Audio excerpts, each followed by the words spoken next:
Ya, pemirsa, pemerintah menginginkan para investor untuk melakukan eksplorasi terhadap cadangan nikel di Indonesia. Adapun total sumber daya nikel di Indonesia mencapai 17,7 miliar ton biji dan 177,8 juta ton logam dengan jumlah cadangan 5,2 miliar ton biji dan 57 juta ton logam. Pemerintah menginginkan para investor melakukan eksplorasi terhadap cadangan nikel di Indonesia. Kementerian Energi dan Sumber Daya Mineral atau SD mengatakan potensi eksplorasi nikel masih sangat besar. Sekretariat Badan Geologi Siti Sumilaritas Susilawati menyatakan, lokasi greenfield untuk komoditas nikel masih cukup luas. Seperti diketahui, cadangan komoditas nikel di Indonesia masih menjadi yang terbesar di dunia, atau setara dengan 23% cadangan di dunia. Total Indonesia memiliki sumber daya nikel mencapai 17,7 miliar ton biji dan 177,8 juta ton logam.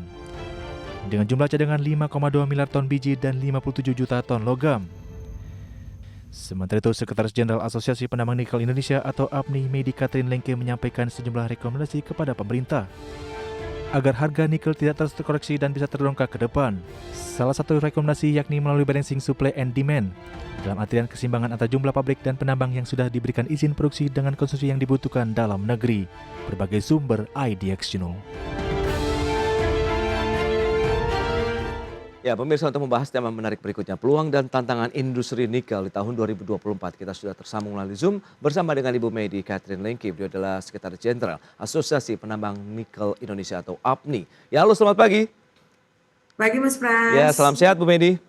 Sehat selalu. Baik, terima kasih. Apakah saya sehat juga dengan kondisi dari industri nikel di Indonesia ini? Kita akan bahas ya. Review terlebih dahulu bagaimana menurut pandangan APNI nih terkait dengan industri nikel di Indonesia sejauh ini. Mas Pras, kalau kita bilang kondisi nikel bukan hanya Indonesia loh yang saat ini sedang mau nangis, bahkan sudah nangis kita bilang ya. Nggak tersenyum lagi karena sejak sejak tahun kemarin di April 2023 sampai hari ini nikel itu turun tangganya, bukan malah menaik. Dan ini sangat amat berdampak ya kepada seluruh pelaku industri nikel. Sekali lagi, bukan hanya Indonesia, bahkan negara-negara lain. Salah satunya Australia saja ada beberapa tambang mereka tutup. New Caledonia juga sudah sangat amat bleeding.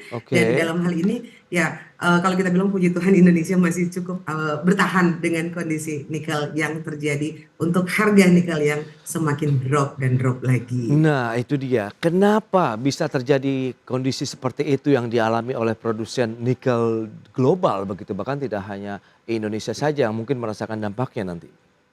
Ya, Mas Pras, sebenarnya sih kalau kita bilang salah satu faktor pendukung harga nikel dunia makin turun sejak tahun kemarin itu adalah oversupply nikel dari Indonesia. Karena kalau kita bilang di sisi lain kita bangga keberhasilan downstream nikel di Indonesia, bangga banget ya, terlalu over, terlalu berhasil, terlalu sukses, bahkan melebihi kapasitas. Sebagai informasi sampai hari ini 81 pabrik itu sudah melakukan kegiatan produksi. Artinya sudah mengkonsumsi biji nikel Indonesia dan sudah memproduksi nikel-nikel olahan seperti nikel pick iron, ferronikel, bahkan sudah ada 4 pabrik dari 81 pabrik itu yang sudah mengolah hidrometalurgi menjadi MHP, salah satu bahan baku atau raw material baterai nantinya, yaitu nikel, mangan, kobalt. Oke, kalau kita lihat dengan kondisi seperti ini, oversupply yang dilakukan oleh produsen, kalau kita lihat begitu ya produksi nikel Indonesia, apakah memang ini menjadi, sebenarnya kan dulu ada satu kebanggaan begitu bahwa nikel memang sedang booming begitu di tahun 2023, 2022 lalu begitu, dan dampaknya ini tidak diantisipasi dengan potensi oversupply yang terjadi saat ini kah atau bagaimana nih Bu Medi? Iya Mas Pras, kita cukup bangga kalau tahun-tahun kemarin 2022-2023 kita masih pada posisi durian runtuh nikel. Nah, kita menikmati yang namanya durian runtuh dan bisa dibilang nikel sangat amat seksi saat itu. Nah, saat ini keseksian itu sedang berkurang. Ya, keseksian nikel ini saat ini sedang berkurang. Saya tidak bilang mati tapi sedang berkurang. Kenapa? Karena dampak dari tidak balance-nya oversupply nikel dunia. Salah satunya oversupply nikel Indonesia yang kalau saya sampaikan seluruh nikel olahan dari Indonesia masih dikirim ke negara Cina. Nah, bagaimana kondisi ekonomi negara Cina? Sama kan seperti nikel, penurunan yang tajam juga dampak dari ekonomi yang ada di Cina itu sendiri. Bagaimana sih demand mendukung untuk olahan-olahan nikel dari Indonesia. Karena masih mayoritas produksi olahan nikel Indonesia yaitu NPI kebutuhannya untuk stainless steel yang ada di China sana ya, pabrik-pabrik stainless steel yang ada di China sana. Kita juga sudah ada kok pabrik stainless steel di Indonesia. Nah, menuju ke green energy, ya, kita bicara green energy yaitu ke electric vehicle. Nah, pertanyaannya, electric vehicle yang ada sampai saat ini, bahkan yang sangat famous brand itu yaitu Tesla, sejak Oke. awal sampai saat ini masih menggunakan baterai LFP. Ya, kenapa kok tidak menuju ke nikel atau ke NMC? Karena kan tentu faktor-faktor pendukung untuk beralih atau inovasi ke NMC itu banyak. Salah satunya mengenai harga. Yang kedua kan kita bilang nikel bukan satu-satunya Mas Pras untuk membuat baterai ke EV. Yaitu Oke. seperti LFP sudah berjalan, bahkan ada yang sedang berinovasi dari bahan baku hidrogen, bahkan ada yang dari nuklir, bahkan yang terbaru lagi BYD salah satu produsen besar di Cina itu melalui pabrik baterai CATL itu sedang berinovasi dari baterai sodium. Nah, nikelnya kemana? Aku jadi nggak seksi lagi karena kekurangan demand Oke. dunia untuk nikel. Jadi Nah, selama ini mayoritasnya stainless steel aja, belum ke itu dia. baterai, Mas Pras. Ya lantas bagaimana dengan kondisi tadi akhirnya terkait dengan masa depan dari hilirisasi industri nikel Indonesia? Ya, sebenarnya sih intinya kan solusi ya Mas Pras ya. Hmm. Nikel ini kebanggaan Indonesia karena merupakan cadangan nomor satu dunia. Bahkan sejak tahun 2021 kita merupakan Oke. produser nikel dunia nomor satu. Dan kita mengontrol, kalau kita bilang kita mengontrol supply bahan baku nikel. Baik ke stainless steel maupun ke hidrometalurgi yaitu ke baterai nanti ya, ke Oke. NMC.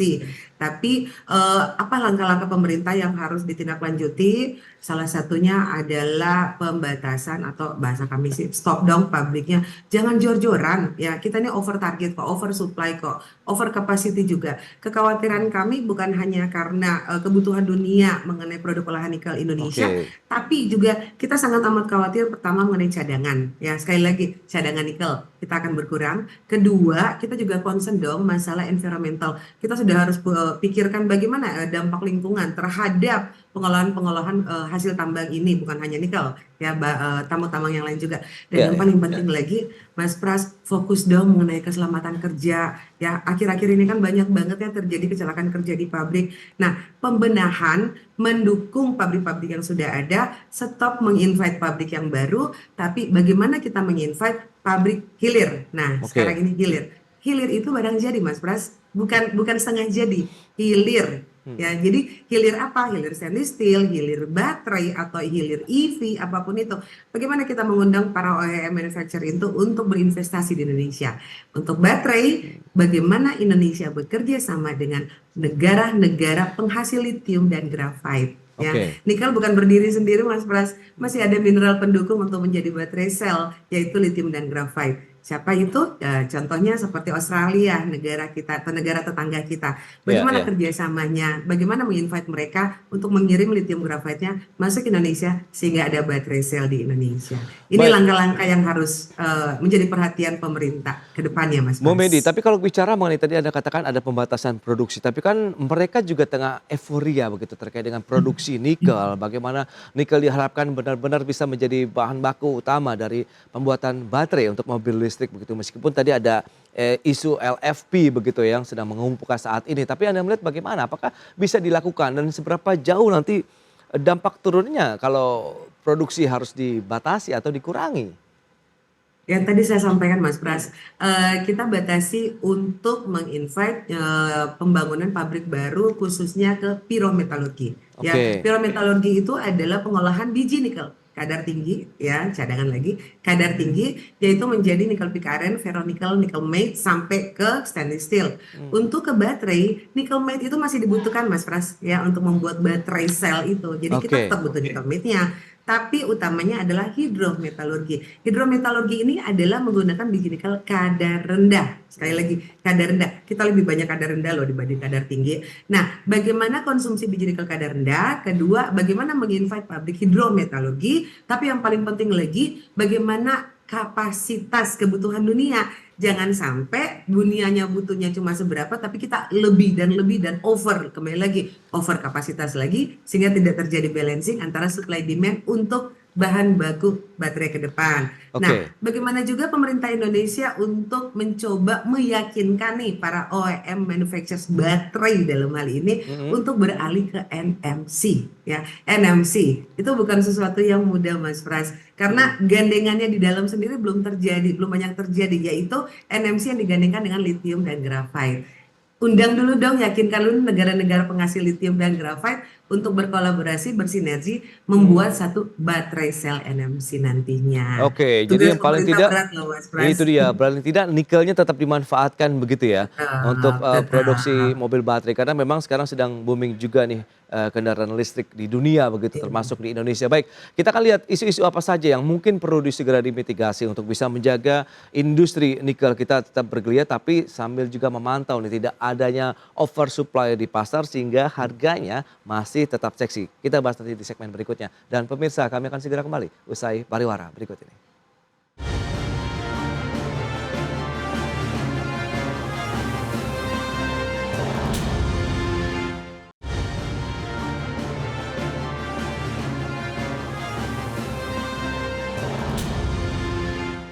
Ya, terima kasih Anda masih bergabung bersama kami dalam Market Review. Pemirsa, berikut ini kami sampaikan sejumlah data untuk Anda terkait dengan produksi biji nikel.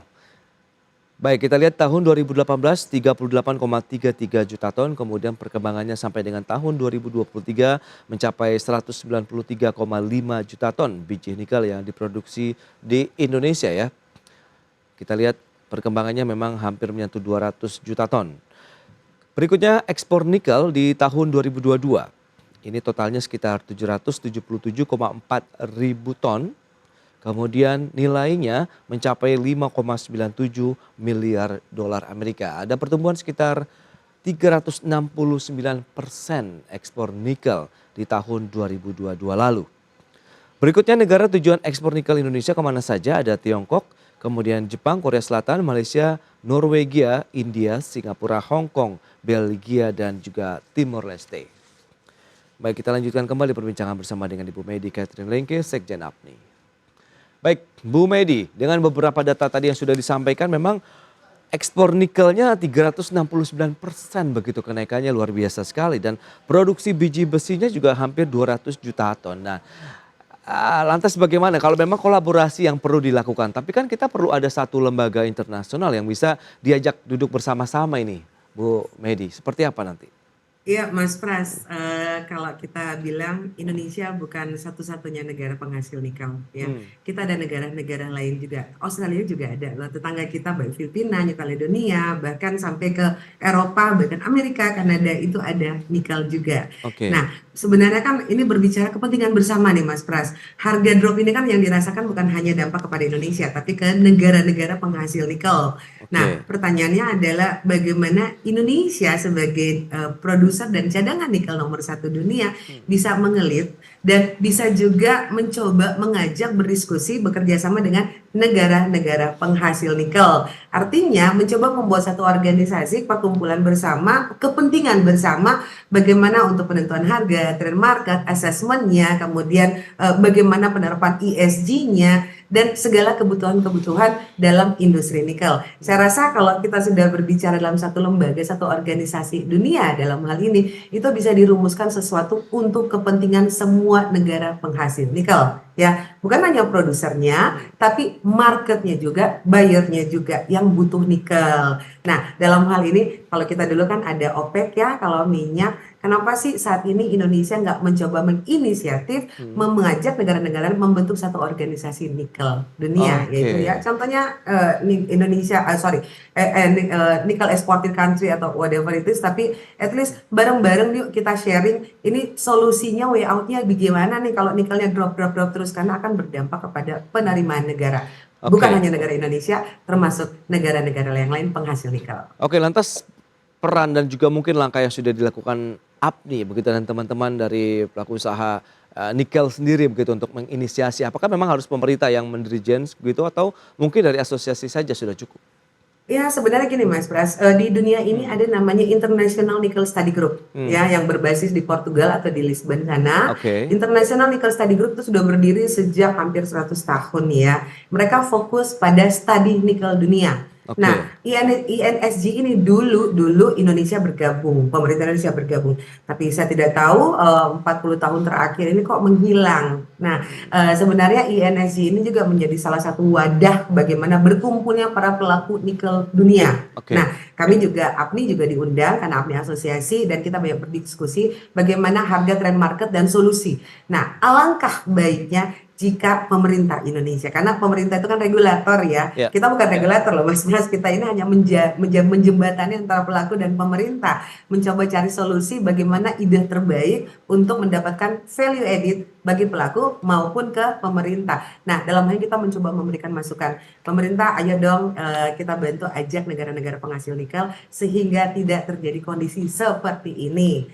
Nah, yang oke, kedua adalah kami tahun lalu November kemarin mencoba menginisiasi terbentuknya yang namanya Indonesia Nickel Price Index ya. Ini belum dituang dalam aturan Mas Prasya, tapi dengan adanya Indonesia Nickel Price Index ini kita mencoba ngangkat dikit ya, ngangkat dikit oke. harga nikel olahan yang saat ini sudah berjalan dan sedikit membantu, sedikit aja membantu para pabrik pengolahan untuk menggunakan indeks nikel Indonesia. Tapi emang ini belum dalam aturan ya, seperti HPM sudah dalam aturan, mau nggak mau Hmm, transaksi harus berbasis HPM. betul. Tapi kalau untuk INPI ini belum berbasis aturan, jadi kita masih melempar ke market kondisinya seperti apa. Dan ini juga tahun politik ya Mas Pras ya. Itu Kita dia. menunggulah pemimpin baru, menteri yang baru, bagaimana program misi ke depan khususnya untuk pertambangan Indonesia, dan mudah-mudahan Ya, INPI ini bisa diatur dalam regulasi. Bahkan ide kami adalah dibursakan. Jadi perdagangan nikel ini oke. dibursakan di Bursa Efek Berarti ya. ada indeks Lebih acuannya makin ya?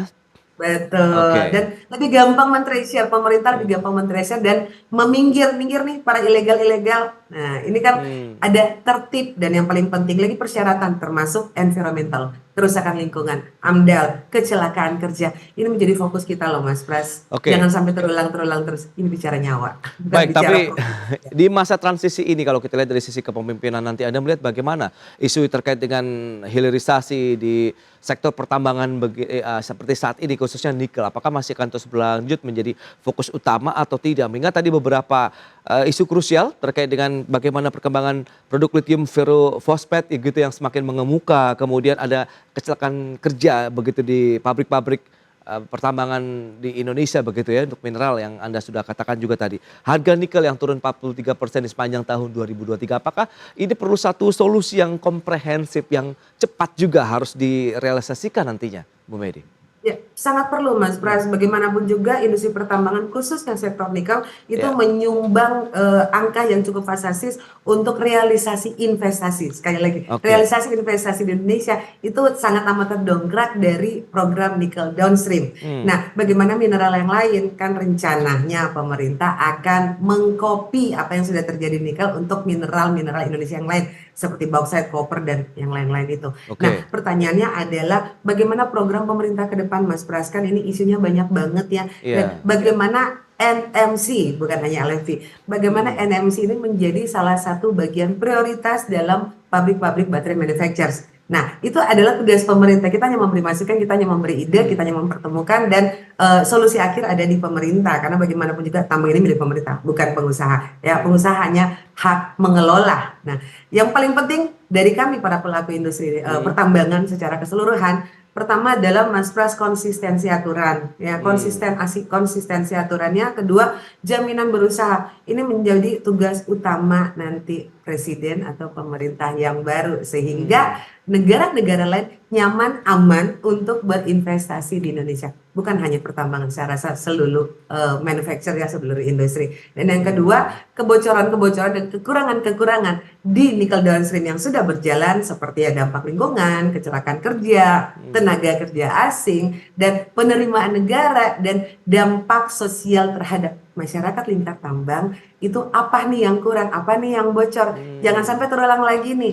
Nah, ini Iya, iya. pembenahan yang masih Hmm. perlu menjadi perhatian utama pemerintah yang baru nanti Mas Ya Pras. berarti memang tadi peran APNI juga harus bisa mendorong pemerintah untuk bisa melakukan itu sebagai salah satu inisiatif yang Wajib, dilakukan di tahun wajib banget. 2024 ini. Sehingga isu-isu terkait dengan industri nikel ini bisa terselesaikan dengan duduk bareng begitu ya, Bu Medi?